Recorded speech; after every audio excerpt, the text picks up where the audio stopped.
So I've been asked to do a little series on Vegepods and what you can grow in them. I seem to get quite a lot of questions about Vegepods and how to use them and what do I grow all year round in them, how do you set them up, what compost do you use. So I am just going to do a few videos here of how I use my Vegepods. Now I've got three. I've got two medium size like this, and I've also got a large one. The large Vegepod I've had the longest. I've had that for about 3 to 4 years. And these two, I got this one a couple of years ago and this one last year as well. I absolutely love the Vegepod system. I think it is wonderful for any gardener. They also have a small size one, which is just one of the actual bucket beds, that's what I call them. And that can go on a balcony, that can go in a very small patio garden as well. The beauty of this system is they are just simply a raised bed, but up high. So they're on a stand. Mine have all got wheels on them. Even the big one has got wheels on it. I have got them on some flagstones here outside my big greenhouse, and they are heavy, but they are movable, and I move mine around all the time. The big one more or less just gets moved backwards and forwards, but I still move it. And these smaller ones here, these medium-sized ones are really easy to move. That's one of the questions I get asked. Would you buy Vegepods with wheels? I think that if you've got any hard surface, and it doesn't have to be completely level, I would definitely get them with wheels because, like I said, they are easy enough to transport around. If you're going to then put them on something like grass or turf, that's a different story because these things are extremely heavy, so you would probably have an issue moving it around. I mean, better on wheels than not, because to have to lift one of these things is extra. It'll do your back in, that's for sure. But if you have got it on wheels, expect it to actually pull up the turf. You know, it's going to happen. Okay, so that's the first thing. The second thing is, are they easy to put together? They are really easy to put together.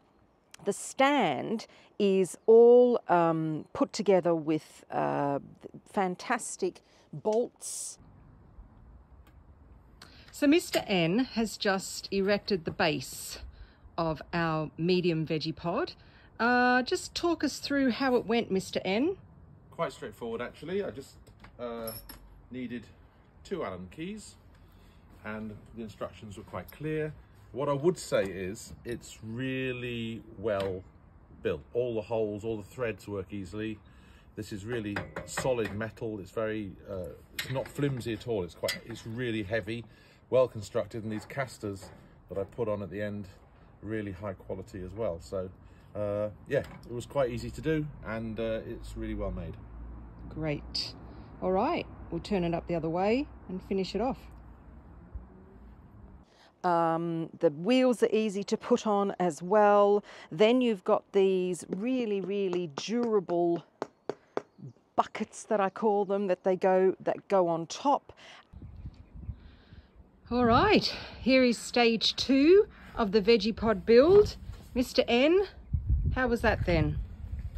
Good. It's a little bit of screwing in it, but it's very solid. 2 separate pieces.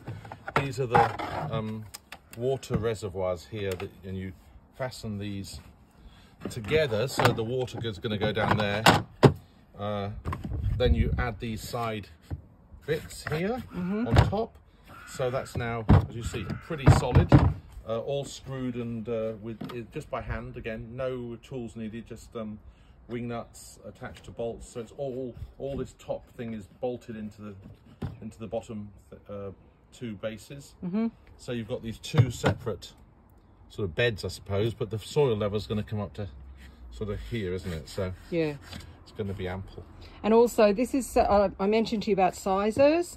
When you look at the reservoirs at the bottom, that one size there, that is a small Vegepod. So you can actually just get this long section here if you don't have a lot of space. It's really handy. You would fit a lot of things in there. And the medium here is obviously 2 of the basins here. And the large is 4. And the large is 4, but exactly. I'll just say the quality and ease, everything, you know, sometimes with the cheaper stuff that doesn't slot together properly, you have to, you know, manipulate things a lot. Everything just slots straight in. It's very, very well made, very well designed. Yeah. Fantastic. Great. Top product. Great. Yay. And this is what they call a wicking system. So a wicking system is where you have a reservoir at the bottom where the water sits in, and then the soil or the compost or the roots from your plants pulls all the water up into it. So you don't have to water these as much as you would, say, a normal raised bed. They're a little bit like, you know, those troughs that you can get that have a water reservoir at the bottom. These are like a massive version of those, and that's what the wicking system is. So, okay, once you've got it up and you've got the lid off it, so, and they also come with this. I mean, you can buy Vegepods, all sorts of things, but if you buy the kit, you're going to get this lid as well, and this is definitely worthwhile. And the lid is a kind of mesh. This here I've also got on the allotment. I think they call it something like thermofrost. I'll have to look that up, but I'm pretty sure it's something like that. It's kind of lightly frost proof, but then you can also get an additional purchase. You can also get the frost cover, and the frost cover is just a very light polythene cover that you can either put over the top of this or take this off and just put the frost cover on if you want more light. So I'm just going to open this. There is a string here that is attached to it so that it doesn't fly off, and it's clipped on with clips here. So what do we put inside it?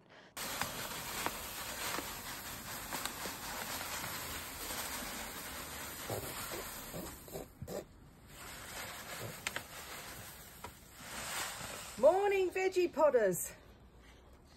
Let me just clear this dust here. Right, okay, so we are up to filling our, it's gone right up my follicles, filling our Vegepod with the growing medium. The stuff that I've put in first is perlite. Now perlite is quite interesting. You can get perlite or vermiculite, and I do recommend you get perlite because it's kind of like an inert thing. It doesn't have any kind of nutrients in it like vermiculite. Hello. How far are we from the seaside? We're not that close to the seaside, but the seagulls love our place. 10 miles. 10 miles. I do love the sound of a seagull. Anyhow, I go off track yet again.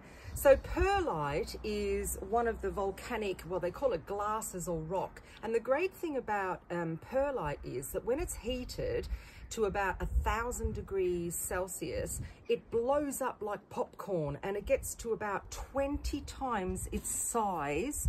It feels a little bit like polystyrene, and there is quite a lot of dust in there, as you can see when I started putting it in. The idea of putting perlite in here, and we've put them in the little holes here in these wicking baskets, is that it helps aeration of the soil. It also retains moisture as well, so that's really fantastic. You can use some perlite in your compost mix that you're going to put in here. So the next thing we put in is, I like to do a little bit of manure, so I'm going to put some manure in here.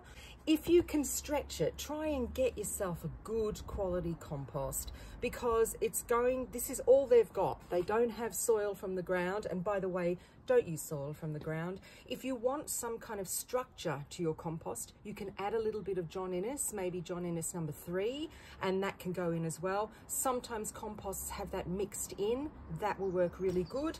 And then you fill the Vegepod up, and I will show you as we after we've done it. We fill the Vegepod up and then we're ready to start. But get yourself a really good quality compost. So let's get this full and then we'll have a look. So here we have it. This is the compost in here. We've mixed in a little bit of perlite, and we've also got some manure, very well rotted manure, I must add. There is 250 litres of growing medium in here, and we did 1 bag of manure and the rest is just compost. And we mixed the perlite, added a little bit of perlite into the mix as we were going along. So what I've done is I've sited this Vegepod in the best area for sunshine, and along this wall here is really good sunshine. So when you do put your Vegepod somewhere, just make sure that you do remember that. And these ones here, I am replenishing. I'm actually filling up with more compost. Every time I plant in my Vegepods, I fill up with more compost. I use, at this time of year, I use a lot of my old pots that I had my tomatoes in or my peppers in, or anything that was used, so very, very old compost, and I stick it in here because this is like any other trough or pot. The compost is going to compact down and it is going to get much lower. It's not going to stay the same. It doesn't do that. Soil and compost doesn't do that. Once it gets wet, it compacts down. The other question that I get, especially at this time of year, is what is all this moss growing on top of my Vegepod, or algae on top of the Vegepod as well? And I've got a little bit at the back there where it's old compost that I haven't actually replenished with new. And what I'm going to say about that is, at the end of winter, if you haven't used your Vegepod over winter, and I don't understand why you wouldn't have used your Vegepod over winter, because I use mine all year round, and I'll show you what I got in my big one, then you're going to have an issue, especially if you've got the lid on. If you've got this on and you've got the frost cover on, you are going to have a bit of an issue with algae or perhaps moss. Let's deal with the algae first. So the algae is usually because there's no airflow. It happens in the greenhouses as well. If you're not ventilating your greenhouses over winter, then you're going to have a problem with algae on top of your soil, because it's a bacteria and it feeds on the soil and it grows. So that's the first thing. The second thing is moss. Moss is usually due to not very good drainage. So I would do 2 things really. The first thing I would do is get in there and start aerating the compost a little bit. You can whack a little bit of vermiculite in there or perlite in there if you want to, but get this moving because it hasn't moved over winter. The other thing is, which is really important, are the drainage holes. And I'm going to show you a close-up of these drainage holes, especially on this one here. It's quite discoloured on the bottom of these buckets, I call them. I'm sure that's not the technical name for them. And that is because at the bottom of these there is a drainage hole here. And this one, the drainage hole is at the back. Is that what I did? Yeah. When you put your Vegepod together, now, it's totally up to you. If you can get around the back of your Vegepod, fantastic. Then put the drainage holes at the back, because like I said, they will discolour, especially if you've got lime in your water. They will discolour the actual buckets. If you can't get round to the back of your Vegepod, then you're going to have to turn these with the holes towards the front, because that is your drainage area. And then if you're finding that you're getting quite a lot of moss on top, get yourself a little stick or something, stick it in the hole and see if there's a blockage. I had a blockage on a large Vegepod in 2 of the troughs. So the large has got 1, 2, 3, 4 of these wicking basins, and 2 of them were blocked. So I had to get round the back. It's difficult for me to get round the back of this one because it is up against a wall. I'm going to show you it in a minute. But I had to get round the back. I had to get a little stick or something to stick in there, a little skewer. And when I did that, all the water came out. So that might be another reason why you're getting moss or algae on top of your Vegepod. So the other thing is, I always say the other thing is, isn't it? Some people who have had their Vegepods for quite a few years are saying things like, oh, you know, the first season I had my Vegepod, it was absolutely fantastic. I got great harvest and yields and crops, and it was absolutely wonderful. The second year was pretty good. Second season was great. And now it's rubbish. Well, I don't blame Vegepod. I kind of blame you if you're saying that, because you've got to remember that this thing here is like a big pot. It's not the soil where you've got microbiome and you've got wormies and you've got all of that business going on that is helping the soil and giving it nutrition, blah, blah. This doesn't work like this. This is actually, this has got compost in it. And this compost has come from probably a garden centre. Okay, the manure, we're helping it a little bit with the manure. Probably a garden centre. They sterilise the compost. So it's not going to have that kind of, I'm going to say microbiome again in it. So it's up to you to feed it. And I do. So when I put in my crops, I either put down a little bit of bloodfish bone, I put down a little bit of general multi-purpose. If I find that things are growing, they're not looking good, I'll give them a feed as well. And every year, if you don't replenish your compost on top with new compost or with something that's going to give it a little bit of a boost, you can actually get mycorrhizal, is that what it's called? Microfungi, you know what I mean, powder that can go in there as well, then of course that's going to get depleted. So it's logical, isn't it? I think it is. So that's that. We've set it up. We've got the whole system going. We've put on the lid, and inside there's a sprinkler system, which is pretty snazzy. Not if you're in the UK, because you won't have to worry about that. That's for sure. But if you're in other parts of the world, you've got this sprinkler system. Here's the hose. I've kept mine in on the, I don't know why I actually put it on, but I did. And there's your hose. It attaches onto a normal hose, and you can sprinkle as much as you possibly want. Yes, great. So the next thing I'm going to talk to you about is the reason why I use a Vegepod mainly is for pests. So specifically flea beetle. I've got a real problem here in my garden with flea beetle, and I'm not going to say it completely gets rid of flea beetle, because flea beetle are tiny little things and they come through the mesh, but it does very much help with flea beetle. If you've got an aphid problem, unless it's a miracle, you will always get aphids inside the Vegepod. Let's hope not a lot of aphids, but there may be some aphids. The problem with aphids is they breed like mad. So once you do get an aphid infestation in there, try and harvest everything, take everything out, give it a good, take off a couple of inches of the compost on top and put some new compost down, and then start again, because they are a problem. Aphids are going to get through this mesh.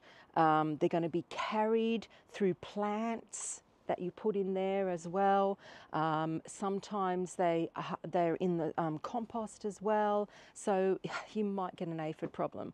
I have an aphid problem in here. It's black aphid, and it only happens on my spring onions. I put some spring onions, last year I had quite a bad spring onion infestation. I put some spring onions in here, and just at the end of the season, and they've got a few black aphids on, but they don't seem to bother about anything else, which is really good. Also, don't think you're not going to get any slugs or snails, because again, slugs and snails will come in with the compost. Their eggs will come in with the compost. They will come in with plants that you put in there as well, especially those little black ones. Ooh, they're a right pain. So what I normally do is, I've got this this module in here with some radish. This is the way I get rid of slugs. I usually put one in the Vegepod, or I put a few pots, empty pots, in the Vegepod, and then every morning I open it up, I have a look underneath, and you're gonna find your slugs. They love it. They really, really love it. You can do it, I suppose, if you want to, with oranges and stuff like that, but I always do it with something like this. And let's look. I shouldn't have any slugs in here. No slugs in here. The big one, that's a different story. So I did that quite a lot before I planted it up with my Asian greens. And here is the big Vegepod. I have radish. I've got Asian greens. Some of them are starting to go to seed, but I actually enjoy them going to seed because I really like eating the tops of them like that. And here is just some winter radish that I am letting go to seed because I'm collecting the seed. So here is another one of these receptacles here. And there we are. If I turn that up, this is my slug catcher. See? No matter what you do, you will always have the slugs. One isn't bad. It's just an old container modules of Claytonia. So yeah, that's the big one. So the big one is sited here against a wall. So that's why I have a stick to hoik it up. And then the other two are together here, as you can see.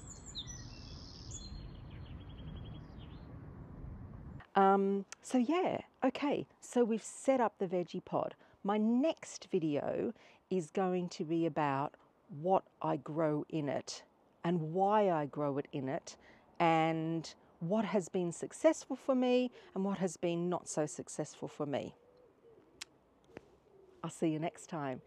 Thank you for watching. I'm Susie B from SusyBLiving. If you have any Vegepod questions, please ask. I am very happy to answer the questions, answer all your questions, and I'll see you next time. See you later. Bye.